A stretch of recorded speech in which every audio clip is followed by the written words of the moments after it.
All right, in three, two, one. Hello, and we are back after a 2-week hiatus. This is Jewish Boy Calls His Mother. I'm your host, Sadia, and this is my mother. Hey, Emma. Hello. So we had a conversation off the phone, kind of trying to prepare, for this podcast, trying to prep everything up, and things weren't working out. It was taking forever to work with, just trying to deal with remotely, because I'm currently living in Baltimore, and my mother is currently living in New York with my sister. And finally I said, you know what, Labor Day weekend, I'll just drive up there and do it myself. So here we are together, finally. And so let's really focus on what we talked about before, where positive reinforcement. Is it something that should be focused on? Is it just kind of like salt, where like a little bit goes a long way? At what point are you just denying yourself reality and trying to put yourself in like just a positive position when you really should be focusing on things that you need to be focusing on? What's your take? That's a really good question. I think what you need to do is you need to be honest about assets and liabilities, you might say. Look, in all problems and in all walks of life, you're not totally 100% successful. That's unrealistic, but you're not 100% totally a failure. So what you need to do is look at those things that you know you've done well, where you succeeded, and look at those things where you haven't succeeded and analyze, well, what went wrong. I heard an interesting quote this morning. Einstein once said, anyone who hasn't made a mistake has never tried anything new. Yeah. But that's, again, that's the thing where it's more of like looking on a daily basis, on a small scale with your personal problems. And I think what it is that it's more of like talking about like, just to understand a scale from 1 to 10, 10 being the worst, 1 being the least. And if you have a scale 2 or scale 3 problem, then a positive reinforcement and a pat on the head and kind of brushing off your shoulders is something that like is very, admonished is the word? I think I want to say admonished. I want to say that means something. I don't know. Admonish is when you're warning somebody about something. Really? I thought it meant to like admonished. I thought it meant to be like to admonish. I get to warn. Well, adhered maybe. Adhere to, yeah. Adhered means you're sticking to something. Yeah, adhere. Well, then I don't know what I'm talking about. So it's something that like it's okay. It's level 2, level 3. I can push that off. But when you get like a level 8, a level 7, maybe level 9, or God forbid a level 10, it's like, how do you put in that positive reinforcement? How do you go ahead and say like, this is all for the best? I think there was a quote. Elie Wiesel met the Lubavitcher Rebbe, and they were having a conversation about, because they both suffered during World War II, during the Holocaust. And Elie Wiesel and the Rebbe were trying to they were having a conversation, and the Rebbe said that not to really focus on it. That if the more you focus on the legitimacy of the positivity, the more you give into the reason for the negativity. And I think that's something where it's like, you just, I don't know, let the pain wash over you and then eventually move forward. I think just time heals all wounds, and sometimes not to go ahead and dissect it. I think that's why there was a lot of pushback from the religious world when it came to, the origins of therapy and psychiatry. That once you start digging into something and trying to find the inner workings of it, you're going to start getting really messy, and you're going to fuck a lot of shit up. And I think that's the biggest frustration out of my experience with therapy and psychiatry, is that people just try to fix a problem, and you're not fixing it. You wind up having a bigger mess than what started. It's kind of like I was watching this, ever watched this TV show Malcolm in the Middle? Yeah, I've seen it a few times, yeah. Yeah, so there's this one episode in this one scene of Malcolm in the Middle, and the father comes in and hears on the voice message that, or whatever it was, that his wife was like, please fix the light bulb in the garage. and he tries to fix the light bulb in the garage, and he can't find a light bulb. And then he looks around, and then he notices that the closet, I think, that would have the light bulbs was a little broken. So he tries to fix the closet, and then as he tries to fix the closet, he starts focusing on like, oh well, I think he can't find any nails. The whole point is at the end of the day, like it zooms out where he's working on the car, trying to fix the car, and the wife comes in, and his name is Hal, and she goes, Hal, why aren't you fixing the light bulb? And he screams, I'm trying. And I think that's like the whole point of like sometimes it's just about knowing that you're trying to work on the problem just because the main problem isn't solved, but you're working on something else. I think that could be one perspective, but there's so many avenues though. That's the thing. At end of the day, everything should be all connected into a nice one little package. Everyone would like that, but life's very messy, and we're humans, and we're the most messiest creatures in the world, I think. And that's the whole point, is that like going through that positive reinforcement, you really got to know what you're doing, because you got to first, I guess, look at the negativity, look at your life, look at the things that happen to you. And some stuff you have to just accept that they're negative, and you just shouldn't look at them and just move on. Mm-hmm. I think, I don't want to go too dark or too twisted, but God forbid someone, got raped, right? And then they have a kid from the rape.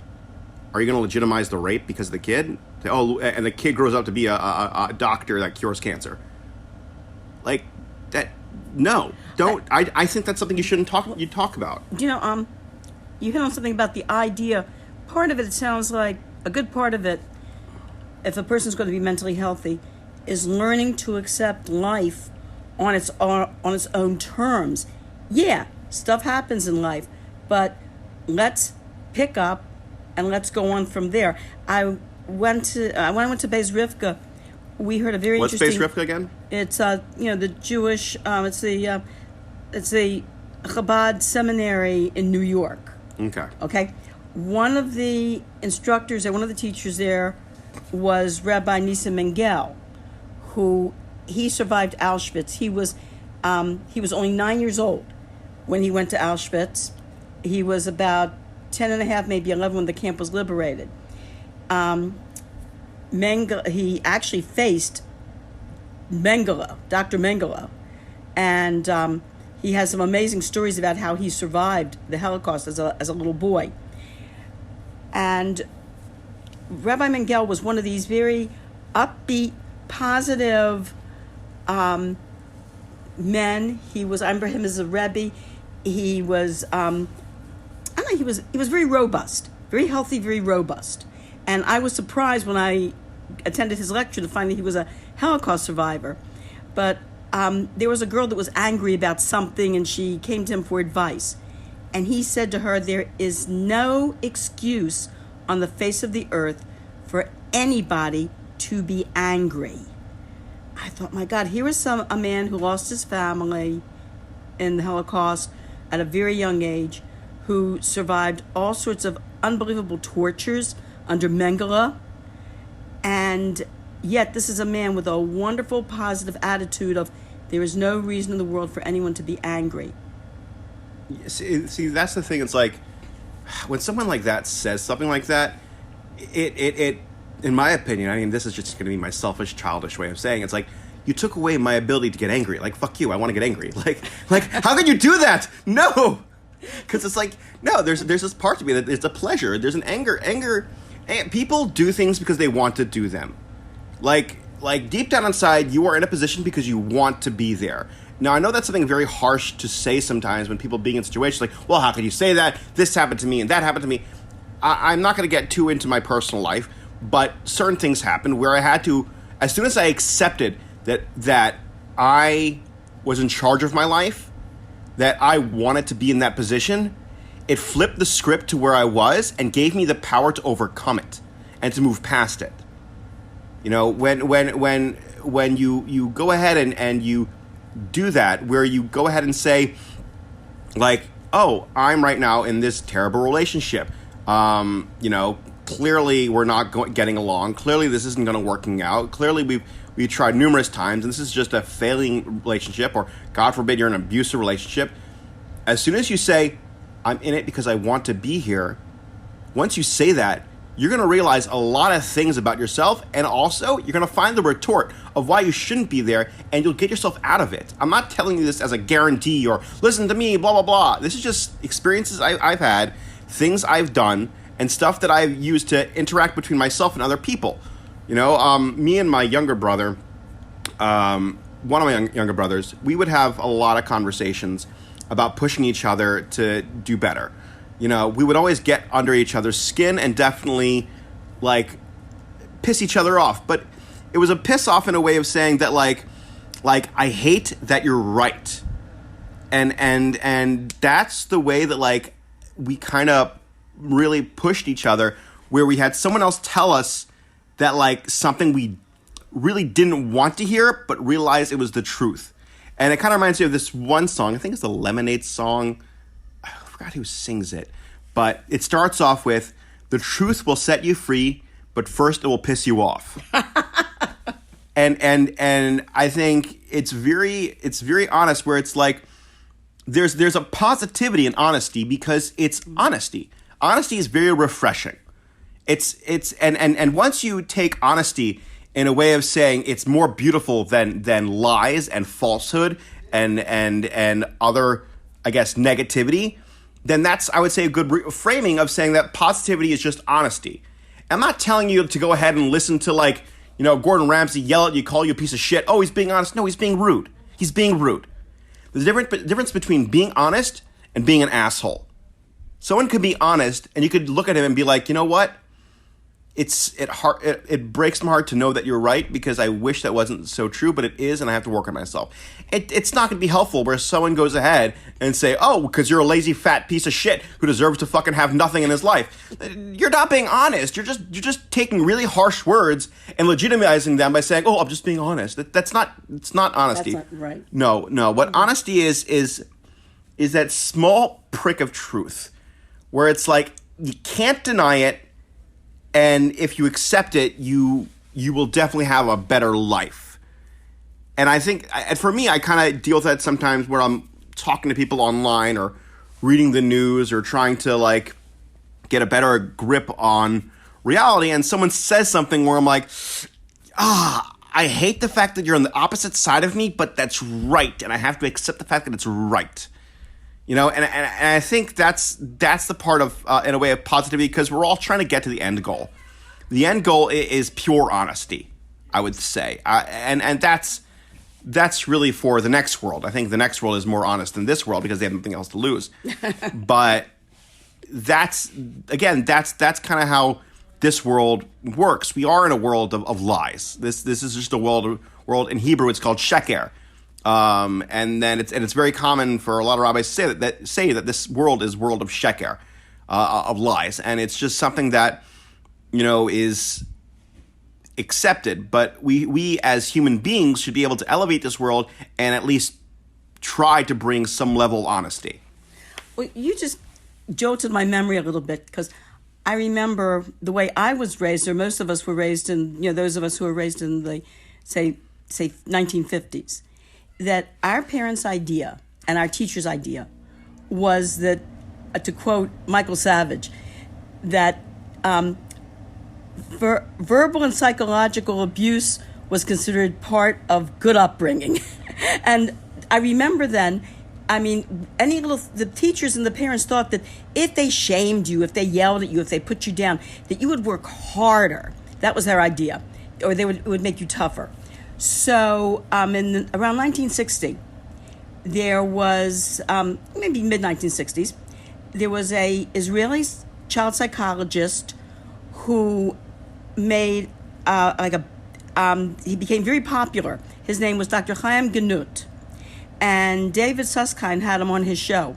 This Dr. David Susskind? Dr. Susskind was one of the first, you might say, talk show hosts. He would have a combination talk show, interview, audience question, back and forth, like a panel show once a week. He was a news commentator, but he branched out to have this, like I said, one of the first television talk shows, you might say, where people called in or people in the audience had questions and interacted with the person he was interviewing. So he had this Dr. Chaim Ganut. Chaim Ganut was going all around the United States having workshops for teachers and basically reorienting them to a type of child psychology that he called being solution oriented. In other words, he said, the child spills the milk, and instead of you saying, "You idiot, how could you be so clumsy?" The milk is spilled, we need a sponge. In other words, he says, stop the name calling, stop the put downs, look at the problem and just solve the problem. And this became very popular among a lot of teachers. And during this program, David Susskind had 5 teachers who had taken his workshop and talked about what an amazing difference it made for them as teachers, and it made for the entire classroom atmosphere when the whole class and the teacher just focused in on solving the problem. A kid forgets his materials. Not, "You stupid idiot, how come you keep forgetting your materials? Look what you're doing to the class." But, "Okay, I've got an extra pen here."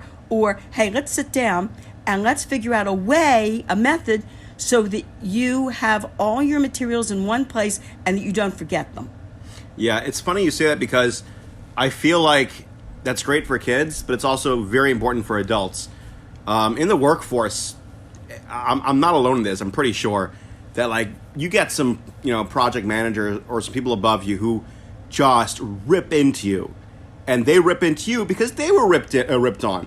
Well, the contractor's on my ass and the owner's on my ass, so you're gonna go ahead and take it all. Like, hold on. Do you really think I'm gonna be more productive and do a better job and be like more precise with my work when you're yelling and screaming at me and being really rude and obnoxious? Do you think that's really gonna work? I don't think that's gonna work at all. And I think it's something where it's like, because I've worked with contractors and owners by myself or with other people where like we all kind of got together, we all kind of discussed things. We all just said, this is what I need, this is what I want. We get what we want, we get what we need. We move things around. If there's a hiccup, we'll get through it. It's like certain people in general just forget that. They forget, like they think that just the yelling and the screaming and the negativity will get you somewhere. And for me, I find it like counterproductive to say I'm aggravated because technically speaking, I shouldn't be aggravated if I'm talking positivity, angry, blah, blah, blah, blah, blah. But like, it bothers me because I'm like, it's like you're a person who refuses to open the door to the area of everything you need. It's like, that's all it is. Just talk to the person like a human being and you're going to get so much out of it.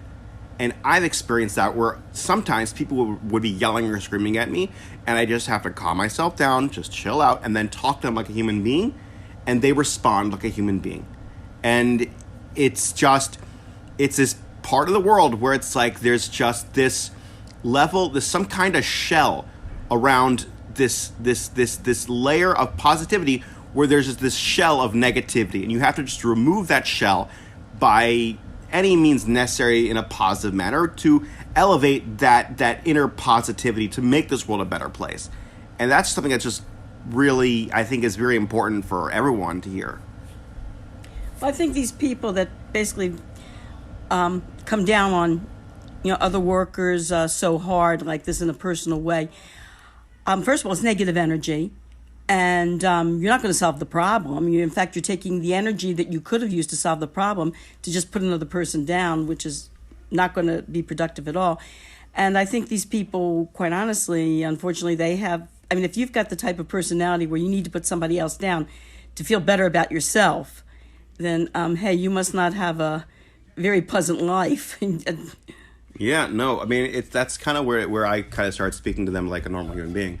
Because I saw this one person he was just yelling at me for like a good 5-10 minutes. And I was just so detached from it because of what you told me growing up about, just all of that. And I just realized like, wow, no, he's just a guy who just hurts. I just saw him as a little boy who tripped and fell and hurt himself and is just getting really mad when like because their daddy wasn't there or something. Like, it was just, I just saw it like that. I'm like, wow, you're just very sad and upset. And after he finished everything, I listened. Okay, I said okay, and I got up and kept on doing my work. I didn't think of anything of it, and then I went. It was the weekend. I came back after the weekend. Hey, the weekend, I'm and going to Bobbins Days today. okay, good for you.